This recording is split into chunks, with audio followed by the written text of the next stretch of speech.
history, the country received a resounding message that Joe was the person to lead us forward. And Joe, I'm so proud to stand with you.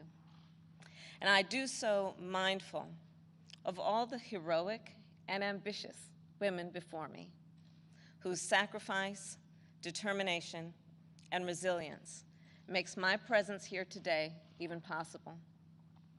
This is a moment of real consequence for America.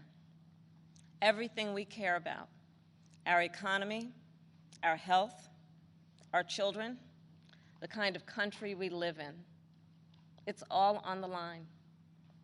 We're reeling from the worst public health crisis in a century. The president's mismanagement of the pandemic has plunged us into the worst economic crisis since the Great Depression. And we're experiencing a moral reckoning with racism and systemic injustice that has brought a new coalition of conscience to the streets of our country, demanding change. America is crying out for leadership. Yet we have a president who cares more about himself than the people who elected him. A president who is making every challenge we face even more difficult to solve. But here's the good news. We don't have to accept the failed government of Donald Trump and Mike Pence. In just 83 days, we have a chance to choose a better future for our country.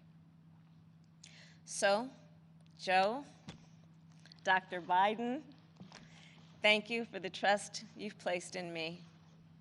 Jill, I know you will be an incredible First Lady. And my husband Doug and I are so grateful to become a part of your extended family. And ever since I received Joe's call, I've been thinking, yes, about the first Biden that I really came to know, and that, of course, is Joe's beloved son, one of his beloved sons, Beau.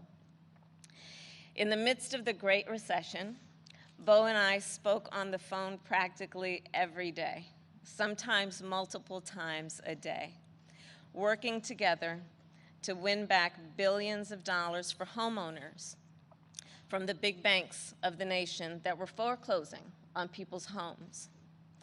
And let me just tell you about Beau Biden.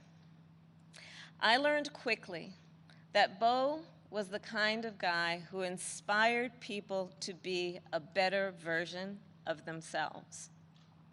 He really was the best of us. And when I would ask him, where'd you get that? Where did this come from?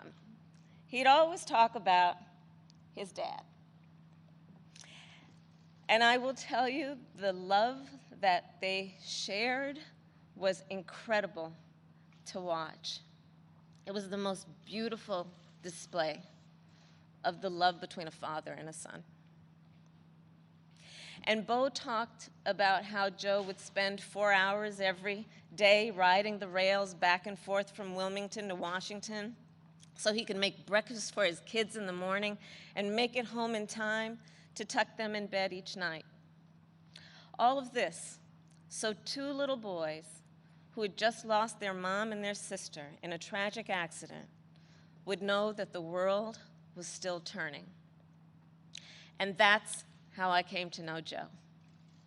He's someone whose first response when things get tough is never to think about himself, but to care for everyone else.